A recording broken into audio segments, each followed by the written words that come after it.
Through the first half of 2025, new powerboat retail sales fell nearly 10%. Then the tariffs hit. Then the Strait of Hormuz closed. And for the first time in modern history, the Red Sea closed at the same time.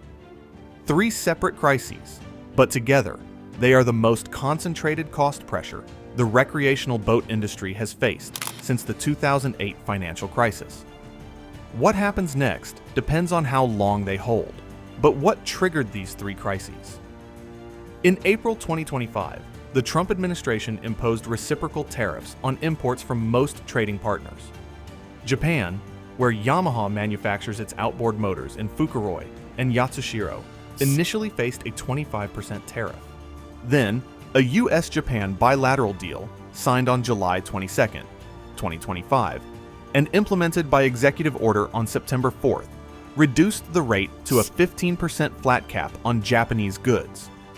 That means Japanese-origin outboard engines now carry a 15% tariff where they previously carried lower rates. After that, the Supreme Court struck down IEEPA-based reciprocal tariffs in early 2026. But rather than eliminate tariffs, the Trump administration immediately imposed a new 10% global tariff using a different legal authority. That tariff expires July 24, 2026, unless Congress decides to extend it. But right now, the tariff landscape for marine imports is still actively shifting, and impossible for manufacturers or dealers to price into long-term contracts with confidence. In fact, in Yamaha's 2025 consolidated business results, the company stated that if tariff impacts continue to grow, it could boost profitability via pricing strategies as well as cost-cutting. In simpler words, that means price increases are being thought about. The company did not say when. It said if, and that if is contingent on how the tariff landscape settles, which is still not settled. The aluminum tariff is even worse.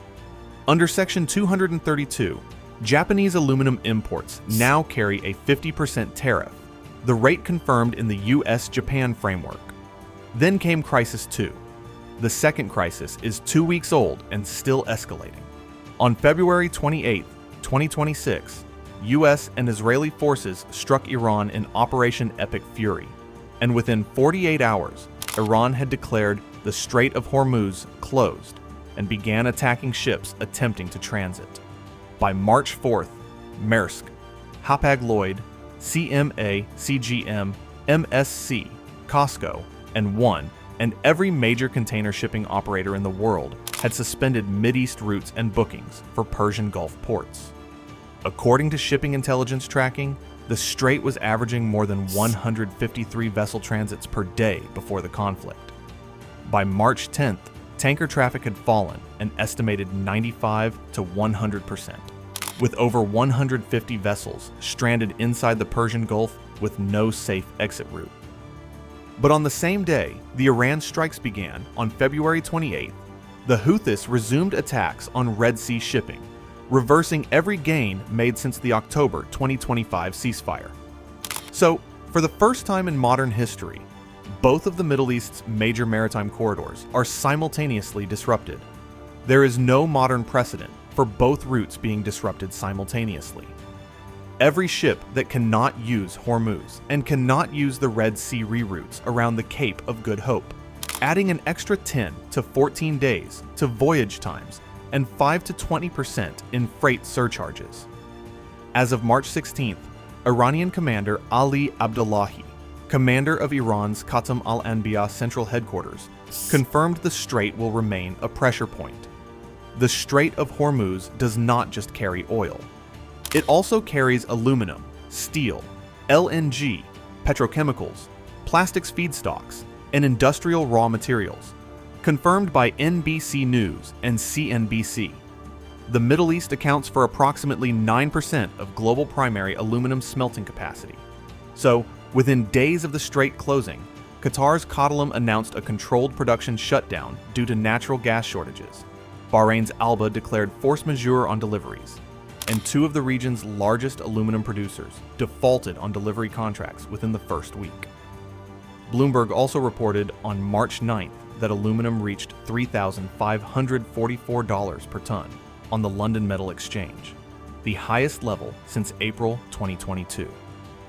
ING commodities strategist Ewa Manthe even warned publicly that the Middle East escalation could push aluminum above $4,000 per ton.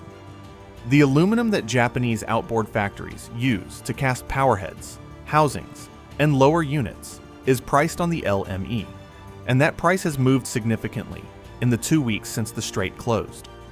The manufacturers absorbing that input cost increase today have already been absorbing a 50% Section 232 aluminum tariff on Japanese-sourced material since 2025.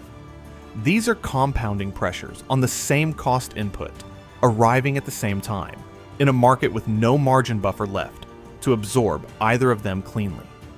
You see, these three cost pressures do not simply add up when they share the same input.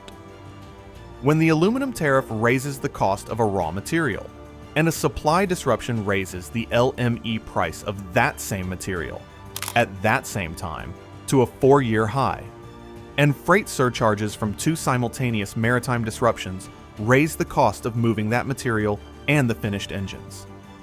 The compounding effect on the final retail price is not the sum of three independent increases. It is the product of three pressures hitting the same margin structure in an industry that began 2026, with inventory buffers already elevated and margins already compressed. The manufacturer that was absorbing the aluminum tariff has less margin to absorb the LME spike. The dealer who was managing elevated inventory from the 2024 to 25 demand slowdown has less room to negotiate on a new price sheet. The buyer who was expecting a stable retail price environment is entering a market where three separate cost mechanisms are all moving in the same direction at the same time, and none of them has been explained in the same place at the same time until now.